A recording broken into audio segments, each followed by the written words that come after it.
Wichita Liberty TV, featuring host Bob Weeks. Local politics without the spin. Interviews with nationally respected economists. Hear directly from Kansas conservatives about what matters to you. It's individual liberty, limited government, and free markets. Wichita Liberty TV.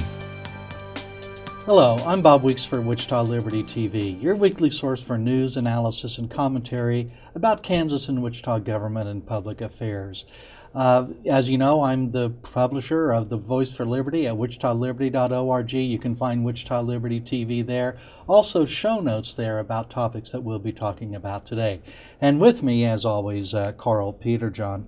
Karl, this week in Topeka, it was last week actually, there was testimony on a Blight bill, which is a bill that's the League of Municipalities and the governmental perspective. Right. Some might call it a property rights bill. Exactly or right. Anti-property rights bill. Exactly right.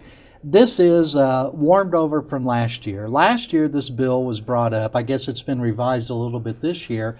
But a friend of ours, John Todd, someone we've known and collaborated with as activists for quite a while, he was very instrumental in opposition to this bill. The bill passed both chambers and went to the governor's desk, and the governor, I think largely because of John's intervention, he vetoed that bill, a very rare veto from the governor. Well, it was vetoed, and interestingly enough, there were a number of legislators who had voted against it, including a lot of African-American legislators, not only from here in Wichita, but up in northeast Kansas too. And their written comments, Bob, each legislator, when they finish voting, can provide an explanation of vote, and it's published in the House or Senate journals. Right. And a number of the legislators did so. And so we're in this interesting position where you had black African-American elected officials, because of the impact on their community, opposing this legislation and urging the governor to veto, which he did.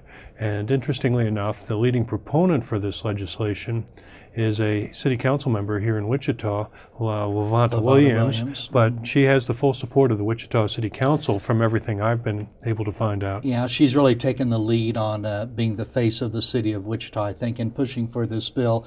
And it's kind of a complicated bill, but basically when a property is blighted and run down, and believe me, there are some that are in a very sad shape, this bill would give the cities additional power to take that property, grant temporary custody of it. I don't want to say ownership, to a nonprofit group to rehabilitate it and then put it back on in the market. And we're really worried that gives local governments too much power. Now, last year, after the governor vetoed it, Pete Meitzner, Wichita City Council member, east side of Wichita, they were mad, first of all, that the governor vetoed this. When you say they, you mean a majority of the city council? I think all of them, pretty much. Pete Meitzner said there was no intent to be aggressive in taking people's property, but the bill, if it had passed and gone into law, expanded the power of government to be aggressive in doing just that. They always say,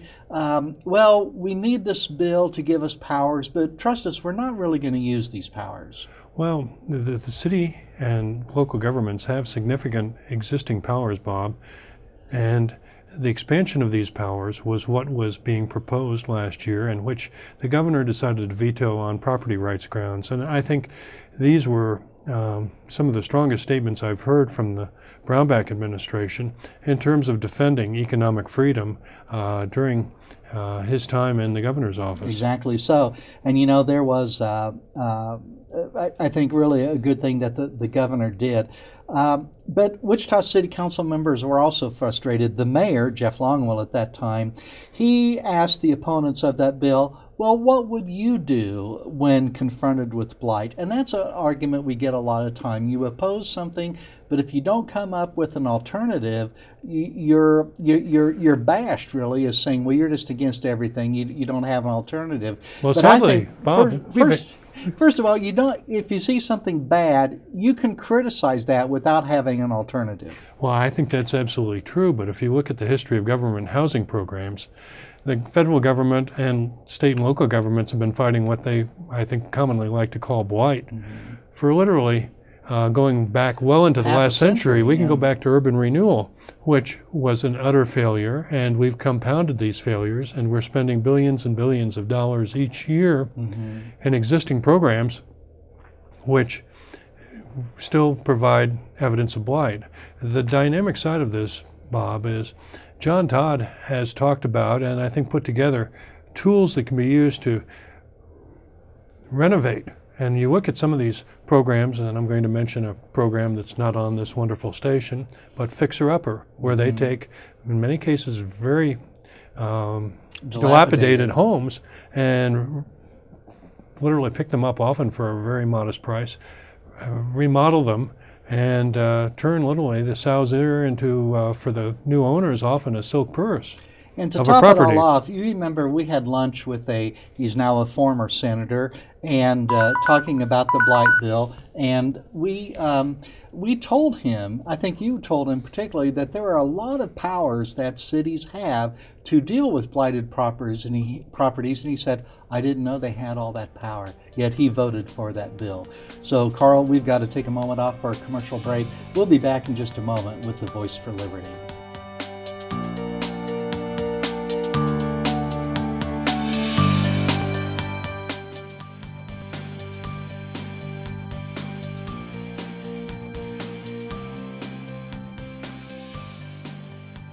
Welcome back to Wichita Liberty TV.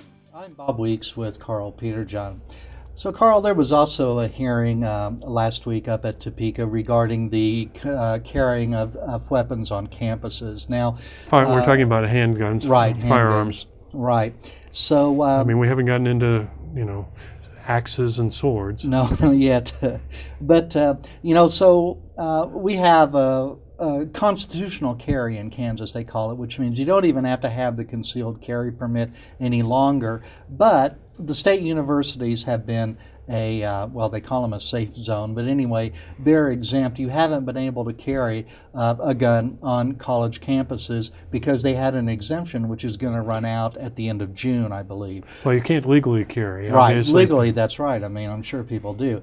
So there's a bill to extend that exemption, or anyway, they want to keep guns off of campuses. And what was interesting, and some hospitals too, I believe.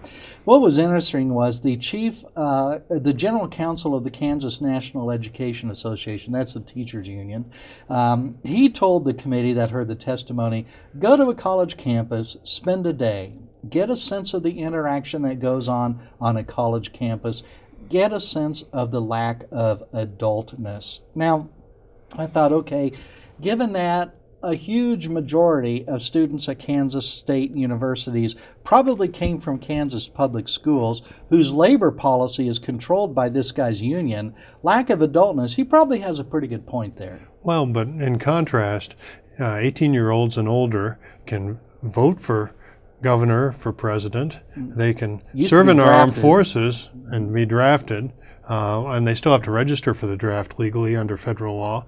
They can go get married.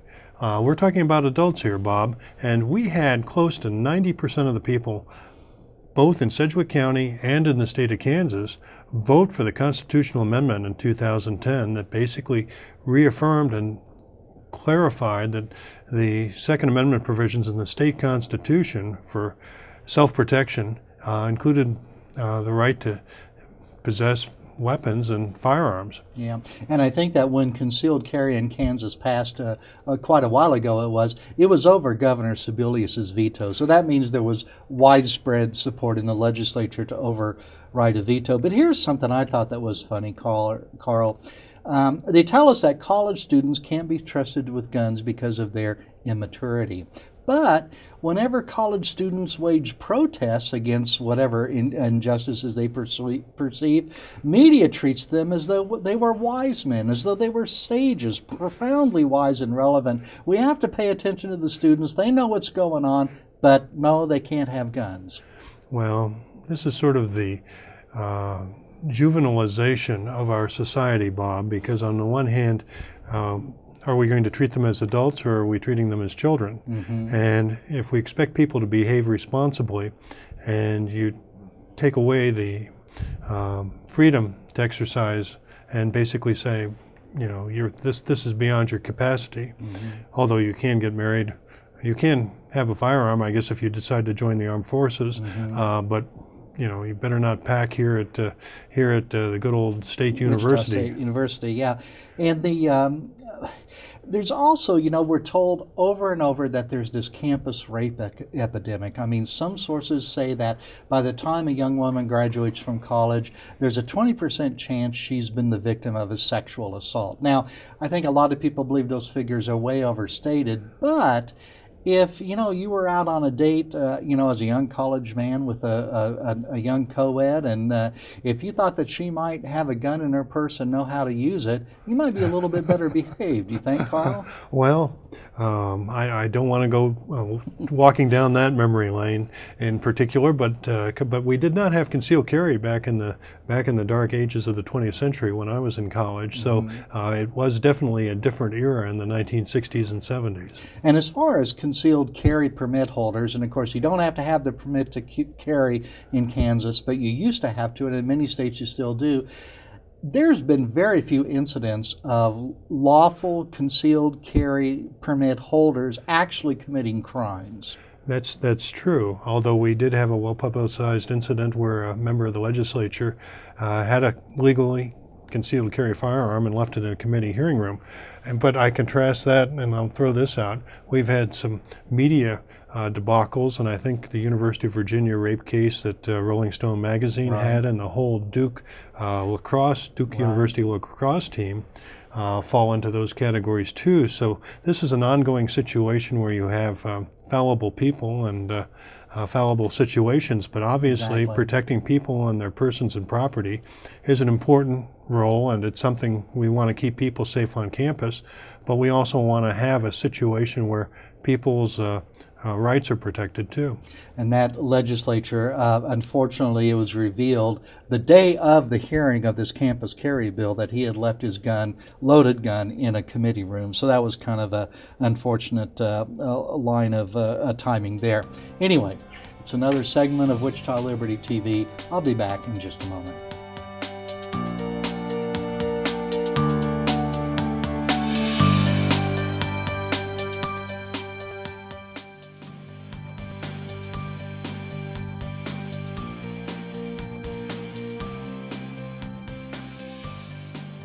Welcome back to Wichita Liberty TV. I'm Bob Weeks with Karl Peterjohn.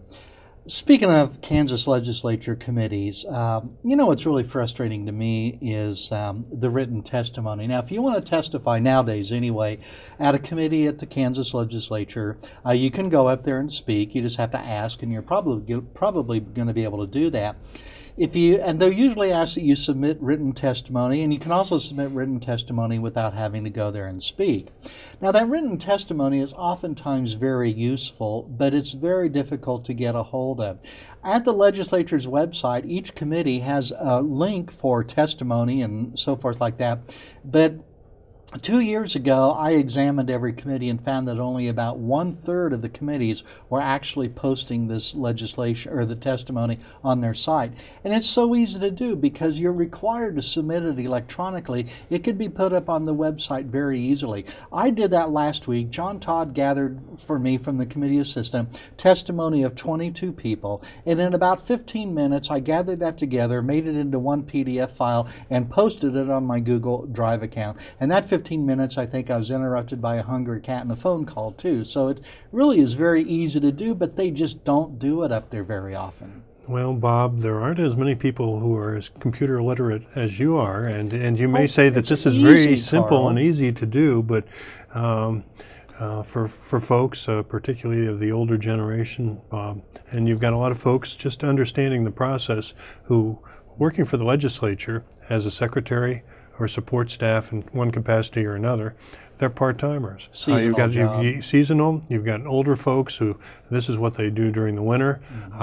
There's sometimes young folks who are just starting out, and this is kind of their foot in the door for a first job in a ways. And so I think that's part of the challenge. On the other hand, there are a lot of people up there doing internships coming from universities and so forth, and they could be doing this. And another thing, Karl, is for many years the legislature, the Senate, and the House, they broadcast audio of their proceedings over the internet, and it's a very nice audio. It might even almost sounds like it's in stereo, usually pretty good quality.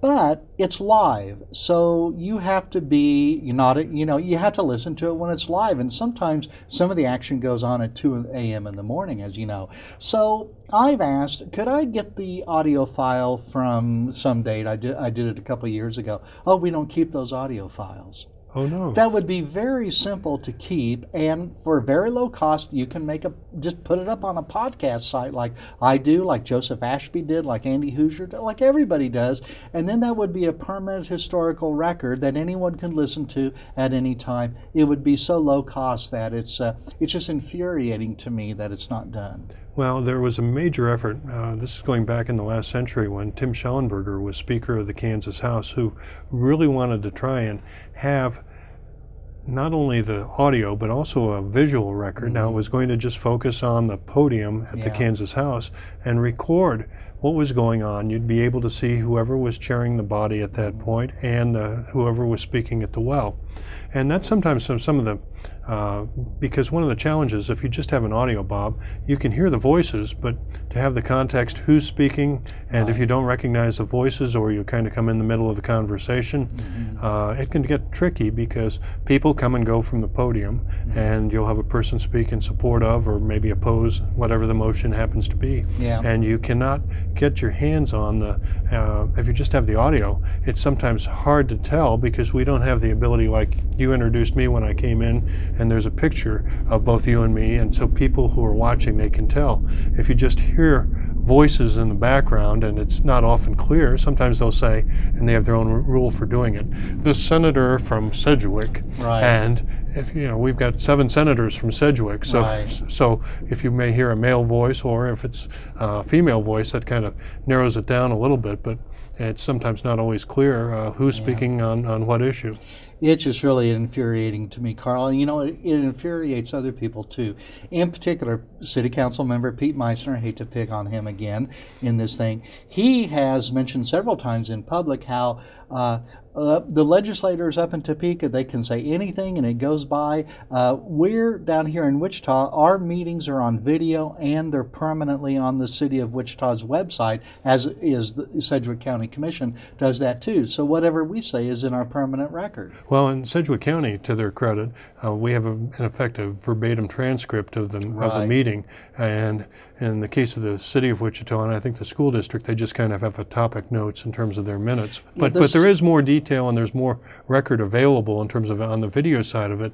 The county and the city both have that. The past few years, the city has beefed up their minutes where it's not verbatim as the county is, but it's in much more detail than it has been in the past. But the school board, very sketchy minutes, and a lot of stuff happens without knowing. They broadcast their meetings on cable TV, but they're not archived like the city and the county does. Once they're gone, you'd have to pay, I think, quite a bit to get them through a records request. So that's another segment of Wichita Liberty TV. We'll be back in just a few moments.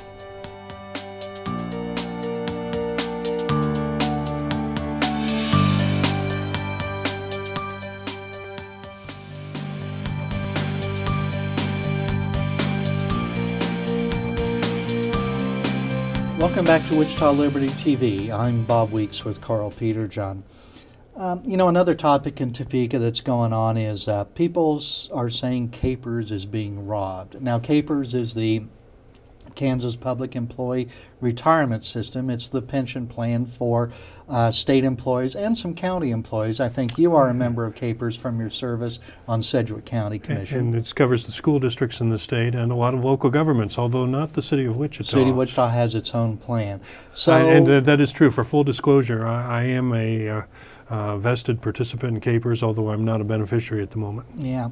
So full disclosure. Yeah. So it's a defined benefit pension plan, which means that when you get hired as, let's say, a school teacher, there's a plan that, based upon your salary and the number of years you've worked and maybe some other things, that produces a monthly benefit check that you get based upon your work and the contributions that you made as an employee, but also contributions that the state of Kansas makes as the employer. And those two together are put into investments of various types. That's supposed to generate enough funds to pay the benefits when the teachers, the policemen, the firemen, the judges, you yourself decide to retire and start getting benefits.